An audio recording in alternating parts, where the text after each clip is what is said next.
Vamos a explicar la Constitución de Weimar y la Ley Fundamental de Bonn. La Constitución de Weimar nace en Alemania en el año 1919, en el periodo de posguerra de la Primera Guerra Mundial. La Constitución de Weimar, con un contenido de 181 artículos, hace avances en la materia de derechos sociales, económicos y fundamentales, lo cual para la época era un poco revolucionario.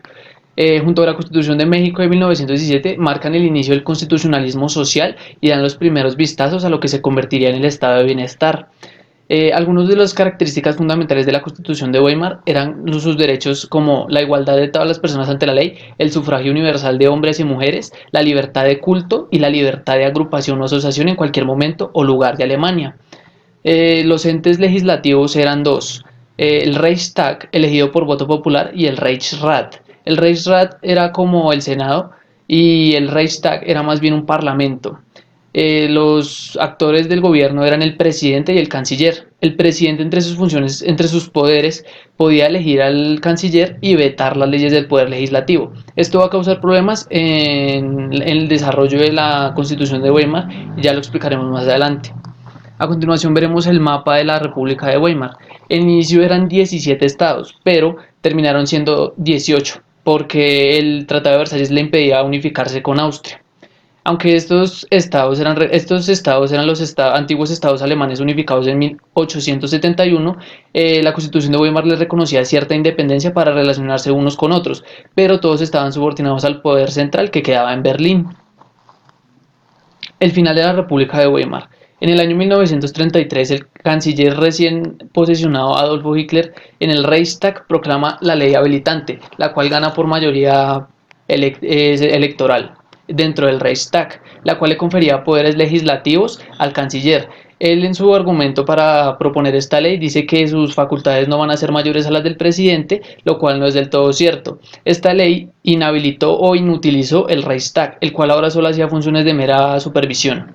Esto es lo que conlleva al final de la República de Weimar, dado que las facultades del canciller fueron creciendo a medida que el partido nazi tomaba cada uno de los entes y estamentos del Estado. El apogeo del partido nazi desde el año 1935, más o menos alrededor del 36, va creciendo de tal manera que legitima la dictadura absoluta de Adolfo Hitler como el Führer. Ahora vamos a analizar la Ley Fundamental de Bonn. La Ley Fundamental de Bonn nace en el año 1949 como una alternativa de solución propuesta por los aliados en la invasión alemana, ya que Alemania se encontraba dividida y destruida por la Segunda Guerra Mundial. Esta constitución parte de muchísimos conceptos de la Constitución de Weimar. En su contenido encontramos muchísima materia de derechos humanos, derechos sociales y derechos económicos. Legitima la igualdad ante la ley de todos los ciudadanos y añade algunos derechos para los trabajadores. La Ley Fundamental de Bonn y la Constitución de Weimar se diferencian en que la Ley Fundamental de Bonn le quita algunas de las facultades legislativas al presidente para hacerlo más un puesto de representación, lo cual impide que sea tan fácil reformarla o cambiar la Constitución fundamental. También cuenta con la ley de la cláusula de eternidad, que legitima el artículo primero y el artículo 20 de la Constitución. El primero reza sobre la dignidad humana, la cual se vuelve inviolable, y el 20 reza que la República Alemana siempre será liberal, social y republicana. Entonces, esto hace que sea muchísimo más difícil reformarla y permitir que se degenere.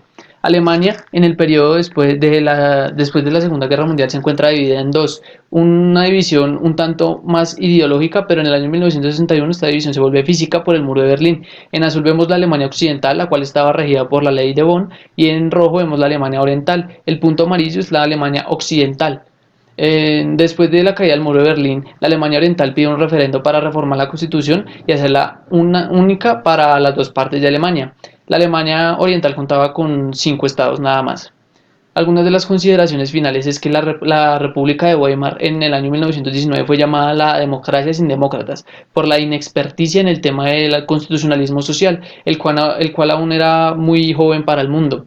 Y la Alemania reunificada bajo la Constitución de Bonn, que es actualmente la Constitución alemana, es un poco más fuerte en el sentido de el constitucionalismo del Estado social de derecho, lo cual para el mundo fue un gran avance, que para el momento no se había dado en ninguna otra parte del mundo, incluso llamándola el país más liberal del mundo.